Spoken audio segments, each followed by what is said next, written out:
Hello, my name is Sarah Morand. My pen name is SG Morand, and I'm going through a journey of reading all 51 volumes of the Harvard Classics collection. Right now, I'm on volume 2. My last video, I talked about the golden sayings of Epictetus, and in this video, I'm going to be talking about the Meditations of Marcus Aurelius. So, volume 2 includes Plato, Epictetus, and Marcus Aurelius. Marcus Aurelius being the final section of Volume 2 of the Harvard Classics collection. I've really been enjoying getting a kind of broad view of philosophy and learning about the different ideologies and the different teachers. The Harvard Classics seems to focus a lot on Stoicism. Not sure exactly if I'm pronouncing that correctly or not. But just like Stoic philosophy, which I find very interesting. I really enjoyed Epictetus. I learned a lot, and I think probably so far Epictetus is my favorite philosopher. I definitely had a harder time with Marcus Aurelius. I feel like the way Epictetus demonstrates Stoicism is made sense to me, and I agreed with a lot of what he taught, whereas Marcus Aurelius takes it more kind of to a further extreme than Epictetus did. And Aurelius definitely talks a lot about how kind of no matter what you do, it's kind of predestined in a way, and that you don't really have that much of a say in it. You have a specific task that you're set in your life, and you must kind of do what you were designed to do, and that there's no escape from that. That was kind of a theme that seemed to pop up a bit in his work that I feel like Epictetus either didn't explore as much in the Golden Sayings, perhaps he talked about it more in other works of his that were not included in Harvard Classics and that I have not read yet, or perhaps he did not explore that theme as much as Marcus Aurelius did. So I definitely got to see more about Stoic philosophy that I had not really gotten from the Golden Sayings of Epictetus. I know Marcus Aurelius is more well known than Epictetus, probably in a way outshined him in modern times at least. I know I had heard the name Marcus Aurelius before, whereas I had never heard of Epictetus before picking up Volume 2 of the Harvard Classics. And that's one thing that's really interesting about this series of books that I really appreciate, is that I'm being exposed to these people and these ideas that I probably never would have heard of or explored otherwise. And I think that's really important. I think the next volume goes into, it's either like Francis Bacon or Milton or something along those lines. Poetry, I believe, which I think will be very interesting. So I'm looking forward to that. But today we're going to be talking about the Meditations of Marcus Aurelius, the last section in Volume 2 of the Harvard Classics. I believe that this is the only full-on philosophy book in the set. I think there might be one that's like modern philosophy, but this is the only one that's like ancient philosophy. And I was looking at the other spines of the series to see if there might be something on like Aristotle, which I think would be really interesting. I'll probably be looking into that at my own leisure. But it seems to me like Plato, Epictetus, and Aurelius are the main ones, and that Volume 2 is the main philosophy book in the set. A few things about Marcus Aurelius. I have written down in my trusty little notebook a few notes from the introduction to the Meditations. And nice thing about the Harvard Classics that I've discovered is that at least with the physical set, which I was originally reading the digital ebooks of the Harvard Classics collection for Volume 1 at least, and part of in the Plato sections of Volume 2, is the physical set, at least this edition, which is like a deluxe edition, this one has, at the beginning of each section of the volume, a short description of the author or philosopher. In this case, Epictetus and Plato. Their philosophies were written by their pupils. And they do sometimes talk a little bit about the pupils, but they mostly talk about the actual philosopher and give like a short biography of who that person was. And I found that very important, especially in the case of Epictetus, because you get some backstory that he was a slave, that he learned under this teacher, etc. And I think that's very important to be able to kind of understand where they're coming from, especially in philosophy, and to be able to better understand the material that they're trying to teach by understanding who they were. And I always like that when that's included. And the section about Marcus Aurelius, they had not only did they at the beginning of the section talk about who he was briefly, but they also had a full additional biography at the end of the book, which was they had one that was talking about who he was, his history, and one that talked about his philosophy and how it kind of formed. And I'm not going to be talking about those two sections in this video because a lot of it is kind of repetitive on stuff that you read throughout the Meditations, and it really would kind of need its own separate video, and I just don't really want to go there in this series. But it definitely was very helpful and very interesting to read and learn more about him. But the biography at the beginning was what was super helpful because it gets you kind of a knowledge before you even start reading his ideas. And so I made some notes on that, and a lot of this is going to be kind of sort of a direct quote summary from that biography, because really they summarize it in such a way that I would not want to change it. So, Marcus Aurelius Verus was born in Rome in AD 121. His assumed name was Marcus Aurelius Antoninus after he was adopted by the Emperor T. Aurelius. So Marcus Aurelius, I don't fully understand it. As I was reading the biography, I was a little confused. But he was born and he was then adopted as kind of a heir of sorts by Emperor T. Aurelius. Marcus Aurelius succeeded to the imperial throne in 161 and ruled until about 180. He was educated by the orator Fronto, and he turned aside from rhetoric to study Stoic philosophy. So Marcus Aurelius really started out with this classical education that the better off of that time would have received. He learned rhetoric, so he learned how to talk properly, how to argue, all of that. And he decided, as he was doing that, to eventually turn away from that and focus more on philosophy. So that's what he did, and he focused on Stoic philosophy. Marcus Aurelius was also one of the last distinguished representative of Stoic philosophy.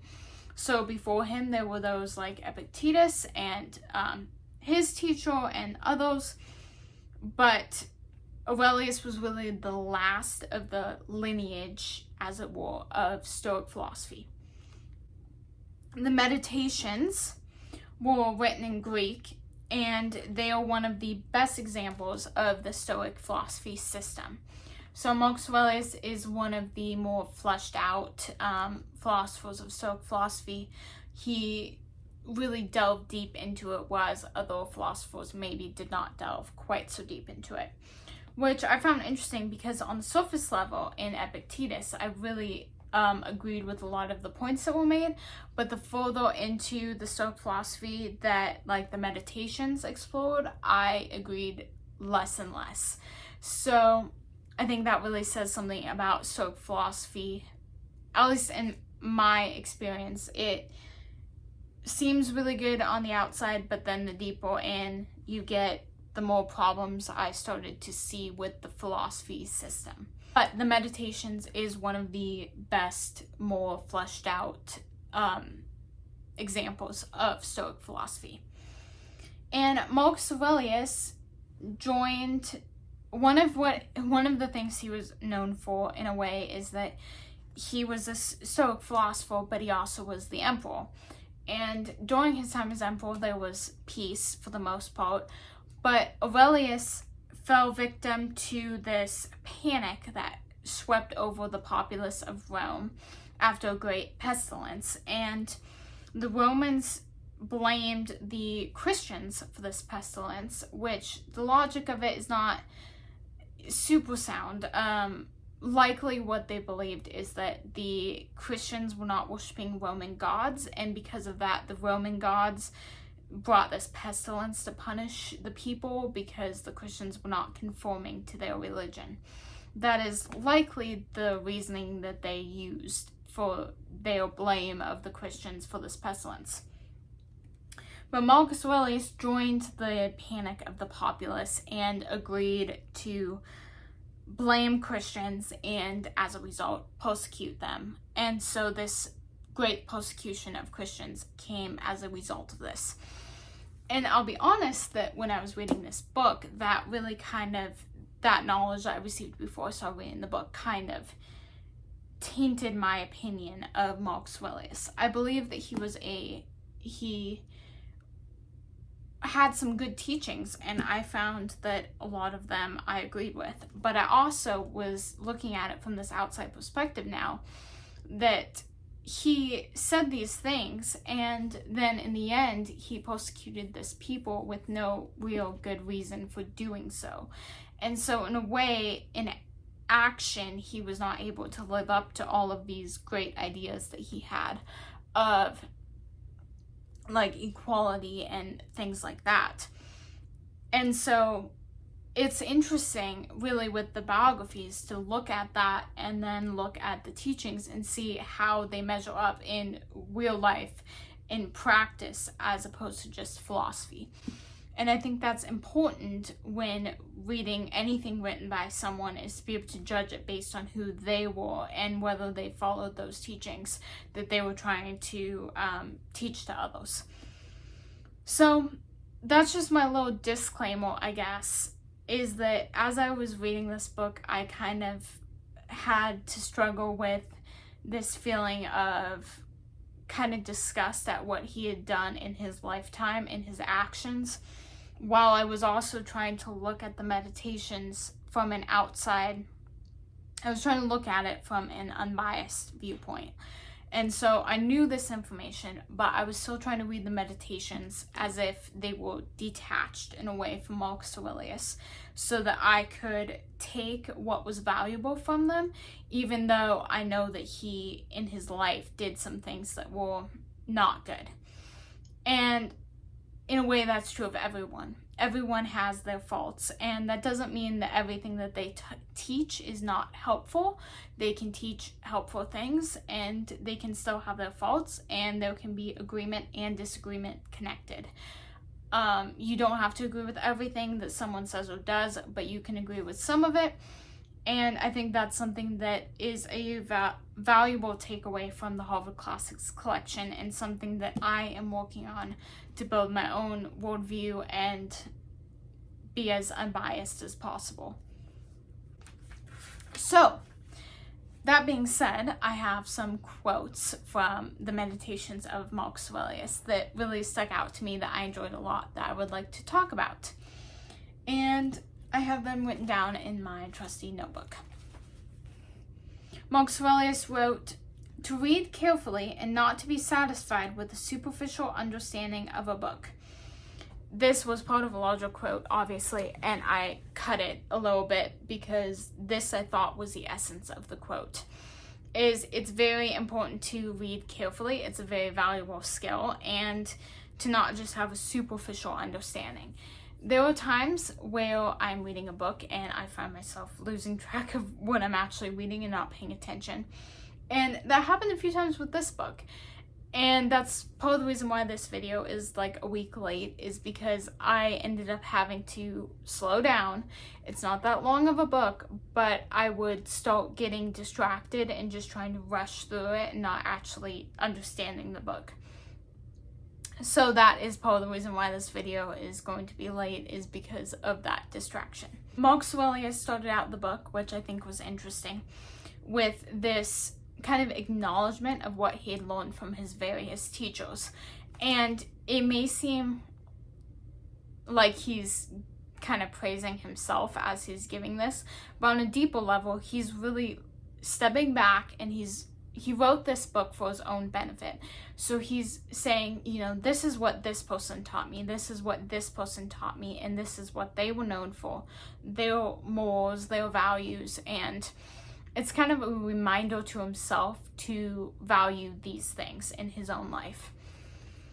He wrote, "From Maximus I learned self-government, and not to be led aside by anything, and cheerfulness in all circumstances as well as in illness." I thought that was one of the ones that I really liked that he mentioned from this one teacher. Marcus Aurelius also wrote, "To act against one another, then, is contrary to nature, and it is acting against one another to be vexed and to turn away." A lot of what Marcus Aurelius talked about was the nature of man and why we should follow all human nature.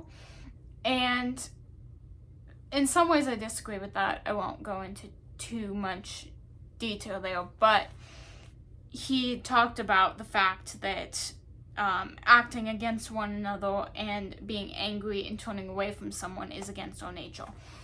And I think that it's important to recognize that being angry and not helping others is also kind of like outright animosity to them in a way. So that was just my thinking along those lines. Marcus Aurelius also said, "And thou wilt give thyself relief if that thou dost every act of thy life as if it were the last, laying aside all carelessness and passionate aversion from the commands of reason, and all hypocrisy and self-love and discontent with the portion which has been given to thee." Marcus Aurelius talked a lot about treating every moment like it's your last. And I think that's a very valuable way to live your life. And that's something that Plato talked about. It's something that Epictetus talked about. And I think that's a key of any good philosophy, is that you can't waste time with the life you've been given. This is something that Harvard Classics focuses on a lot. Benjamin Franklin talked about it. The other writers of Volume 1 talked about it.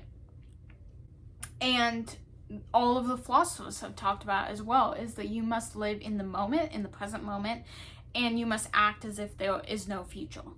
And that's not to say don't prepare for the future, because that's also very important, but make sure that you are not living in the future, but also living in the present and acting as if every moment could be your last, because it could. You could die at any moment, and you must be prepared for that.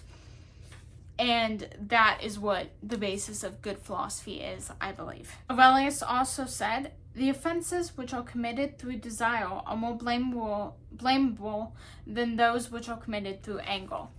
And I think he really has a good point here, is that passion can be a good thing, but it can also lead us to do very bad things. I think a lot of the instances where things have happened less out of anger and more out of passion for something is often what is most catastrophic. I'm writing this book at the moment that I'm doing a lot of historical research, and I'm doing a lot of research into Montana in the 1940s, but by doing so, I'm looking into the history of this mining town in Montana, Butte, and a lot of the things that were done in the history of Butte and the history of Montana in general, and really the Wild West as a broader thing, were actions of passion. One of Montana's most well-known characters is Henry Plummer, and although his history is a little controversial. One of the things that he's known for is this kind of like affair that he had with this woman and killing her husband because of this fight they got into because of a act of passion. And that's something that comes up a lot in the Wild West, and it's something that comes up a lot in the history of Montana, is these acts of passion that caused great death and conflict. And it's something that happens all throughout history. I mean, you look at the stories of the Trojan War, and it was started because of Helen being taken to Troy. This abduction of Helen is what really led to the Trojan War, this great disaster that happened. And it was because of passion for this woman. And so really passion is what can lead to great conflict even more than anger can. Aurelius also wrote, "Since it is possible that thou mayest depart from life this very moment, regulate every act and thought accordingly." Again, this idea of living every moment like it's your last. He also said, "Be not idle, a man of many words, or busy about too many things." This is something that the Harvard Classics talks about a lot, again, is this idea that you should be someone of few words and what you say should be beneficial and important. And it's something that I think everyone needs to work on, definitely myself included, is not talking unless it's helpful. And also he talks about not being busy about too many things. And I think this is something that definitely stuck out to me, is because I like to keep busy.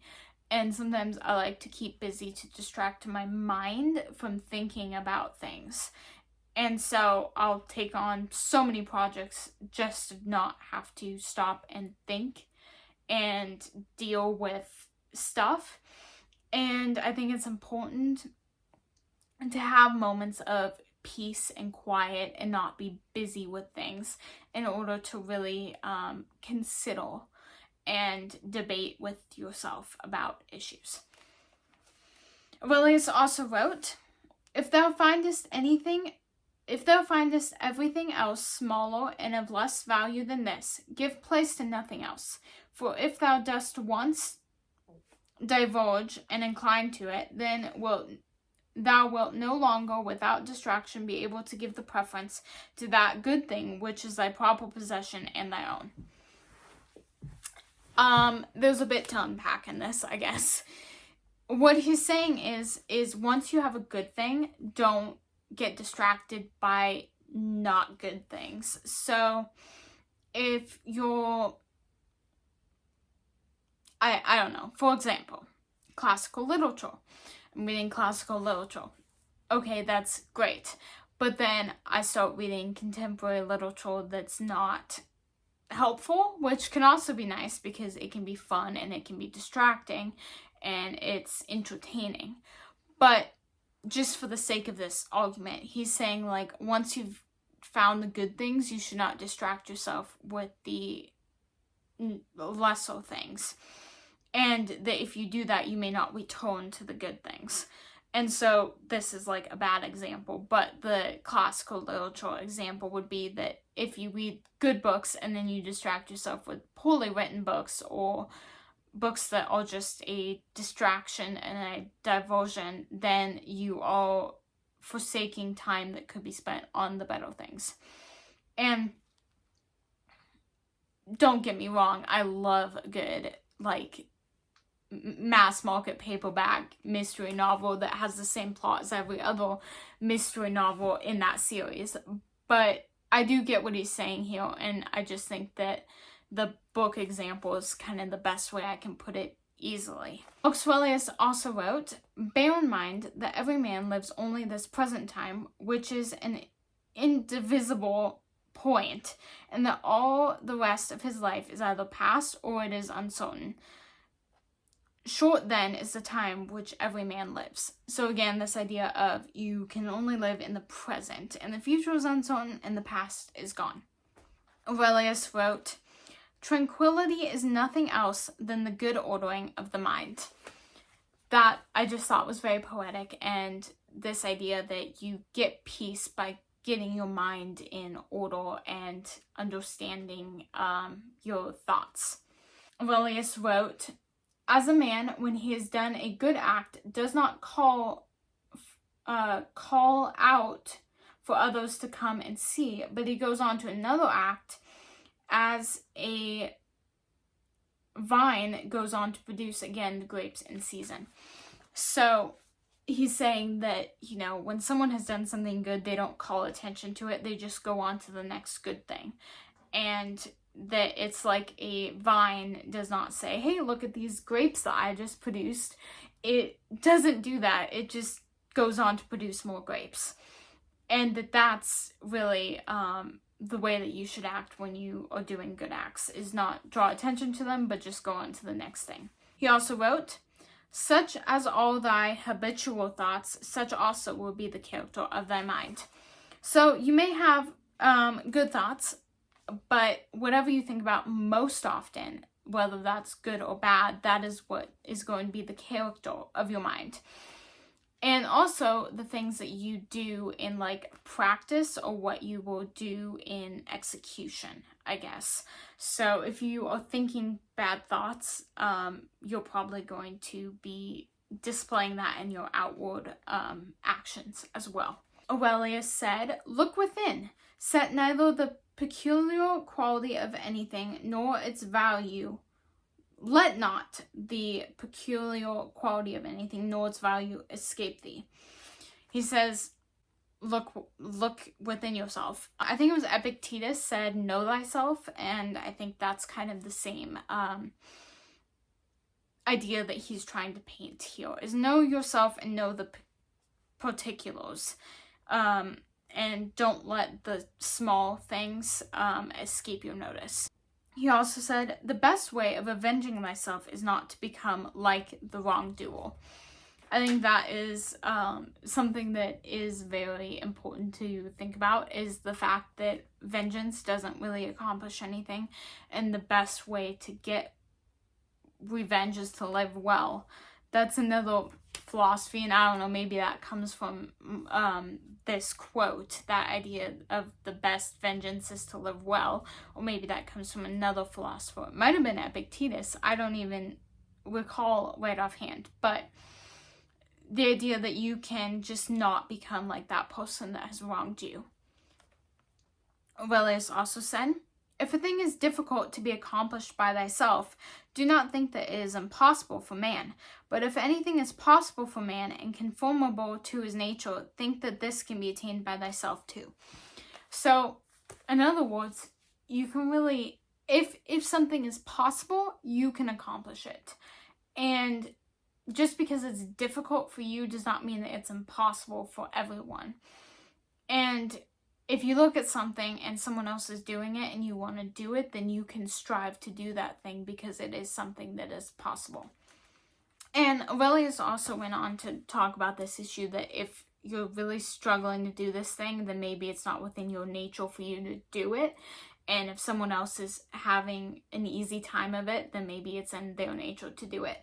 And while I don't fully agree with that, I think that there is a way that you can better yourself to achieve things if you really want those things, even though they do not come easily to you and they're not natural for you to do, that you can still strive to do those things, and in many cases you can succeed. One thing is, I am not good at math, I'm not good at science, but I want to be better at those things, and so I'm trying to learn to be better at those things. And I mean, there are some exceptions to this.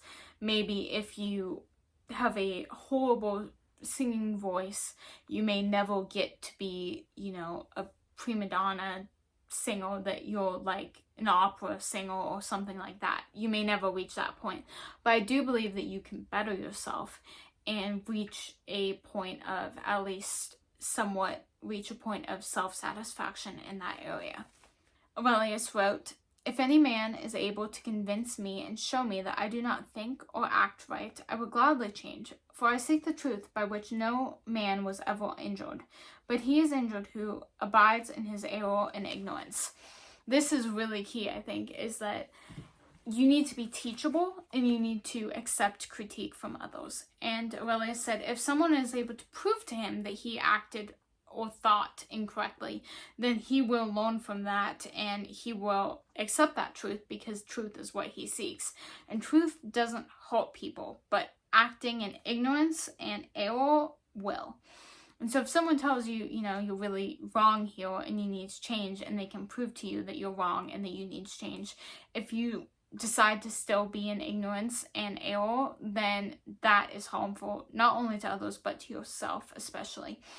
But if you are able to be teachable and learn from your mistakes and accept criticism, then that is helpful, and it does not hurt to seek truth. Aurelius says, it is in our power to have no opinion about a thing, and not to be disturbed in our soul, for things themselves have no natural power to form our judgments. We can decide not to be affected by something and to not be distraught over something that happens. And things themselves do not have the power to form our judgments. We are in charge of that. So if something happens and we decide, I'm not going to let that affect me, if somebody says something bad about you and you're like, I'm just going to disregard that and I'm not going to let it bother me, you are able to make that decision. You don't have to let their words affect you. And so I think that just is something that's always a good reminder. Let not future things disturb thee, for thou wilt come to them if it shall be necessary, having with thee the same reason which now thou usest for present things.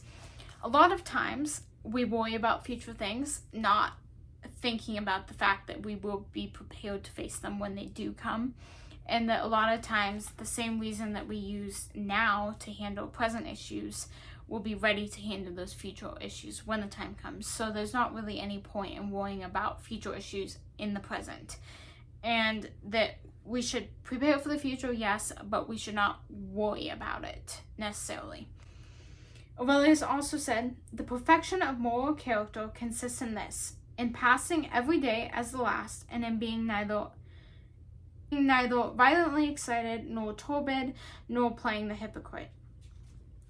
So we should pass every day as if it's the last, and be neither violently excited, nor emotionless and dull, nor playing the hypocrite. And I think that that's pretty much all there is to say about that, is that pass every day like it's the last, and don't let emotion control your actions. He also said, it is thy duty to order thy life well in every single act, and if every act does its duty as far as it is possible, be content. You must do your part, and you must order your life as it should be and act as you should. But once you've done that, you should just be content in your circumstances. You may not be exactly where you want to be, but you should understand that you've done your part and the rest is in God's hands, and that there's not really anything you can do to fully change your circumstances. You can do what you can do, and that's all you can do. Aurelius also said, neither in thy actions be sluggish, nor in thy conversation without method, nor wandering in thy thoughts, nor let there be in thy soul inward contention, nor external effusion, nor in life be so busy as to have no leisure. So he really is talking here about balance in all things. You should not be sluggish in your actions. You should not talk without reason to. You should not let your thoughts wander unendingly. And you should not let your soul be inwardly contentious or externally effusive. So you should not be arguing with yourself or arguing with others, I guess would be the way to put that. And you should not be so busy in life that you have no time for leisure. So he talks about balance, that you shouldn't be lazy or let your thoughts wander, but you also shouldn't be so busy that you never have time to have peace and relax. And balance is very important, and it's very hard to achieve sometimes. So I think that it's important that he talks about it here. And the last quote that I have written down is this: Suppose any man shall despise me, let him look to that himself. But I will look to this, that I be not discovered doing or saying anything deserving of contempt. I think this is a really good place to actually end the Meditations, is the fact that he says, let others think of me what they will, but it's up to me to try to live a life that will not cause others to see me poorly, and whether they do or not is their business, but how I live is my business. And again, this is something that, like, in his own life, he kind of failed at, in my opinion, in execution, is living this life that is without contempt, that others cannot find fault in him. But it also is something that I think everybody can learn from, this idea of not caring so much what other people think, but focusing more on your own actions and the way that you live your life. And that's something that the Meditations really is all about, is he's written this book for himself, for his own reflection, to look back at and to think, what are the good things I should be doing, and how can I do things differently, and how can I live a life that is pleasing? And that's something that I think is the main takeaway of the Meditations, and something that I definitely appreciated about it. I definitely found it harder to read this than probably any of the other philosophies in Volume 2 of the Harvard Classics. I did not enjoy it as much, largely, I think, because of this knowledge of who Marcus Aurelius was as a person. But I still find value in it, and I'm glad I read it, and I'm glad I got this exposure to this philosophy and to who Marcus Aurelius was and what he taught and believed. And I think that it's very important in the course of a classical education to understand Marcus Aurelius and the Meditations of Marcus Aurelius and Stoic philosophy in general.